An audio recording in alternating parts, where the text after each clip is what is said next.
मिनश्शैतानिर्रजीम बिस्मिल्लाहिर्रहमानिर्रहीम। मौजूद सामीन और सामियात अस्सलामु अलैकुम वरहमतुल्लाहि वबरकातुहू। उम्मीद है कि आप सब खैरियत से होंगे। अल्लाह पाक मुझे और आपको खुश रखे, आबाद रखे। प्यारे अज़ीज़ों, आइएगा आज मेरी जो वीडियो का मौजू का उन्वान है वो ये है कि नापाक कपड़े, यानी हम बिस्तरी के कपड़े हों मियाँ बीवी के, या फिर हैज़ या पीरियड निफास के कपड़े हों, तो या शौहर उन कपड़ों को धो सकता है या निचोड़ सकता है। दूसरा, क्या औरत धो सकती है मर्द के कपड़े या नहीं? हाँ बिल्कुल, आप आज वाज़े तौर से समझेंगे, क्योंकि अक्सर मेरे भाई अपनी बीवियों से ही कपड़े धुलवा लेते हैं। तो ख़बरदार हो जाएं, ये वीडियो बहुत ज़रूरी है हर मर्द औरत के लिए। हर इंसान जो बालिग हो चुके हैं उनके लिए कि कपड़े किस तरह पाक होते हैं, क्योंकि हम लोग नमाज़ पढ़ते हैं, कुरान पढ़ते हैं, लेकिन जो दीन में मसाले हैं उन्हें नहीं समझते। हाँ, ऐसे कपड़े धो लिए, चाहे पूरे पूरे ड्रम में खंगाल लिए, नदी में खंगाल लिए, लेकिन धोने का तरीका आपको नहीं आता, तो आपके वो कपड़े नमाज के लायक नहीं हैं। आपके वो कपड़े कोई भी इबादत के लायक नहीं है, क्योंकि जब वो चीज़ पाक नहीं है तो नापाकी से कोई भी अल्लाह की इबादत, कोई भी अल्लाह की रियाजत नहीं हो सकती। तो प्यारे अज़ीज़ों, आज का वीडियो बहुत ही ज़रूरी है, तो आपका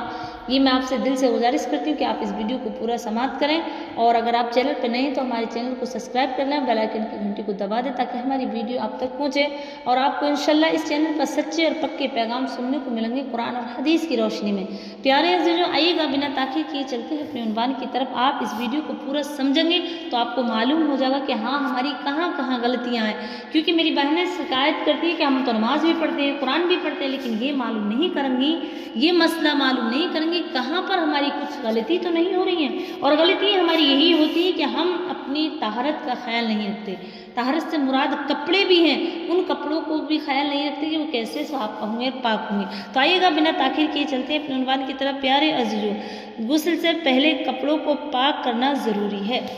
यानी कि कपड़ों को पाक करना, वो कपड़े जिस पर निजासत गंदगी लगी हो, इस पर पहले साफ पानी बहा करके खूब अच्छी तरह मलें, फिर कपड़े को अच्छी तरह निचोड़ लें, फिर दूसरा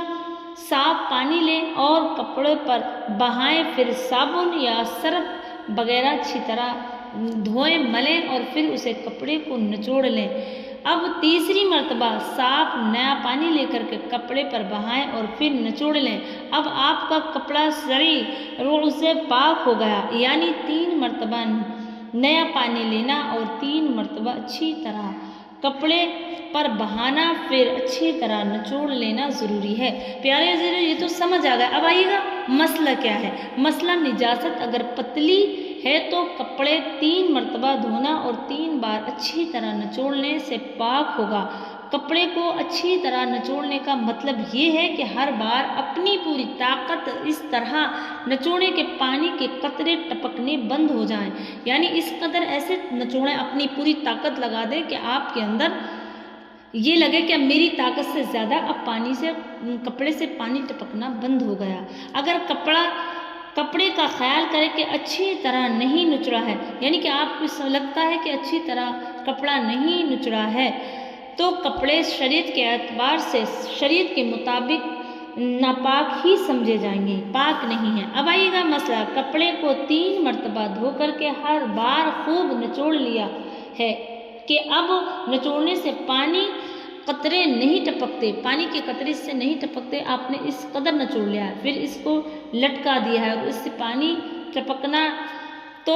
ये पानी पाक है। यानी प्यारे अज़ीज़ों, इसका मतलब ये है कि अगर आपने कपड़ा खूब अच्छी तरीके से निचोड़ लिया है और आपने लटका दिया है, अब उसमें से जो पानी के कतरे 2-4 गिरते हैं तो वो गिरने दें, क्योंकि आपने जब निचोड़ा तो उस वक्त कोई भी बूंद नहीं टपकी, नहीं वो निकला पानी,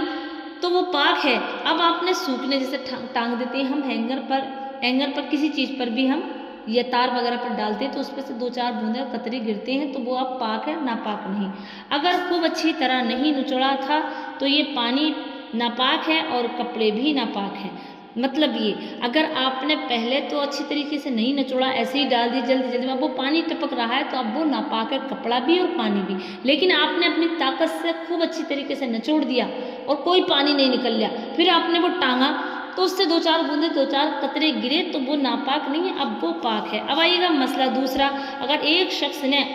पाक कपड़े धो कर के अच्छी तरह निचोड़ लिए, मगर एक दूसरा शख्स ऐसा है जो इस कपड़े جو اس پہلے شخص سے زیادہ طاقتور ہے، اور اگر وہ کپڑا نچوڑے تو ایک دو بوندیں اور ٹپک سکتی ہیں، تو وہ کپڑے پہلے والے شخص کے لیے تو پاک ہیں اور اس دوسرے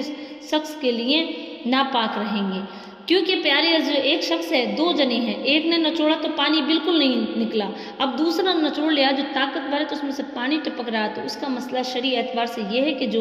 جس نے پہلے نچوڑا پانی نکلے تو اس کے لیے وہ مسئلہ بالکل درست ہے، اس کے نزدیک وہ پاک ہے، لیکن جو دوسرا شخص ہے اس نے نچوڑا، اس کا کپڑا ہے، تو اس کے لیے اب وہ پاک نہیں، کیونکہ اپنی طاقت سے بتایا گیا کہ وہ اپنی طاقت کے برابر اس کپڑے کو نچوڑے۔ دوسرے شخص پہلے شخص سے طاقت بھر زیادہ ہے، اگر وہ خود ہی دھوتا تو نچوڑتا تو وہ کپڑا اس کے لیے اور پہلے شخص کے لیے بھی پاک ہو جاتا، یعنی پہلے دھوتا تب بھی طاقتور انسان کے لیے پاک ہے اور بعد میں دھوتا تب بھی، طاقت کے اوپر۔ اب آئیے گا مسئلہ، اس سے معلوم ہوا کہ مردوں کو اپنے ناپاک کپڑے خود ہی دھونا چاہیے۔ اب آئیے گا پیارے عزیز، جو مرد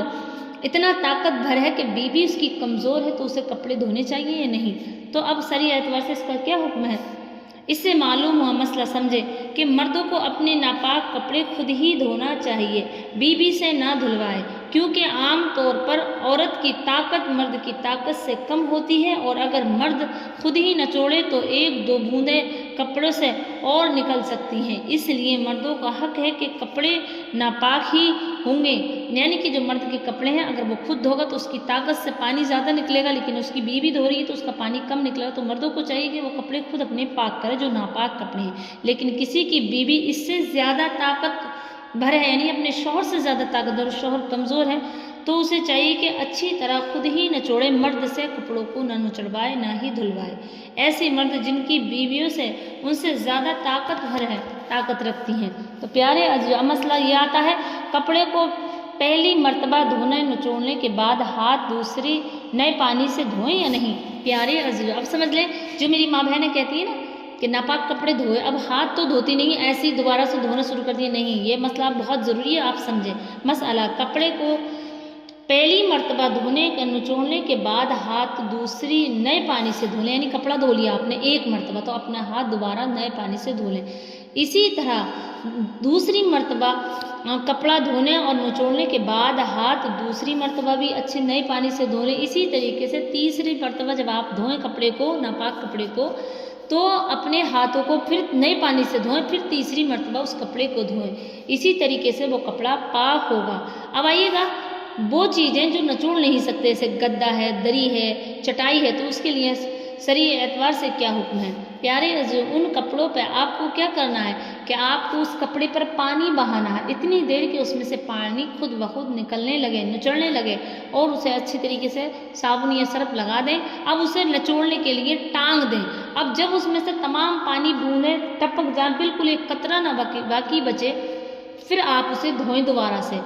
سے پھر اسے ہاتھوں سے دھوئیں، پانی میں ڈبکی دیں، پھر ٹانگ دیں جو گدے ہیں اور دریا وغیرہ، چٹائی وغیرہ۔ اب اس کا پانی نچڑنا بند ہو گیا، پھر تیسری مرتبہ بھی اسی طریقے سے کرنا کہ پانی میں پھر وہ ڈبونا ہے، اور پھر نچوڑنا نہیں ہے، ٹانگنا ہے، ٹانگنے سے اس کا تمام پانی جھڑ جائے گا، یعنی ایک قطرہ نیچے نکل جائے گا پانی کپڑے سے۔ تو وہ نچڑنے والے کپڑے اس طریقے سے دھوتے ہیں، چادر بیڈ کی ہو یا آپ کا کوئی دری ہو، گدا ہو، جو بھی چیز ہو جو نچڑ نہیں سکتی، تو اسے ایک بار دھونے کے بعد آپ کو ٹانگنا ہے، پانی نچڑ جائے یا سوکھ جائے پھر دوبارہ دھونا، تو یہ طریقہ ہے۔ تو پیاری عزیزو، یہ مسئلہ بہت اہم ہے، اس مسئلے کو فراموش نہ کریں بلکہ اس پر عمل کریں، اور اچھی طریقے سے اپنی طہارت کی خیال رکھیں، اپنے کپڑوں کی بھی، کیونکہ جب کپڑے ناپاک ہو جاتے ہیں تو اس سے عبادت کرنا یا کوئی بھی اللہ کا ذکر کرنا قبول قابل نہیں ہے، کیونکہ جب خود ہی پاک نہیں ہے کپڑے تو ان کپڑوں کو پہن کر کے کیا عبادت ہو سکتی ہے؟ تو کہنے کا مطلب یہ ہے کہ اگر آپ کو معلوم نہیں ہے تو کوئی بات نہیں، لیکن جیسے ہی آپ کو معلوم ہو تو آپ آئندہ اس طریقے سے کریں تاکہ آپ کی عبادت بھی قبول ہو، اور آپ کو یہ شرعی اعتبار کے مسائل ہیں وہ آپ کو معلوم ہو جائے، اور اس ویڈیو کو آپ ثواب کی نیت سے آگے شیئر بھی کریں، اور مجھے اپنی دعاؤں میں خوب یاد رکھیں، میں بھی آپ کو یاد رکھتی ہوں۔ اللہ تبارک و تعالیٰ تمام ویور جو اس ویڈیو کو سن رہے ہیں ان کی تمام ہر مشکل کو، پریشانی کو ان سے دور فرمائے، اور آپ کا اس ویڈیو کو سننے کا بہت بہت شکریہ، مجھے اپنی دعاؤں میں یاد رکھیں۔ السلام علیکم ورحمۃ اللہ وبرکاتہ۔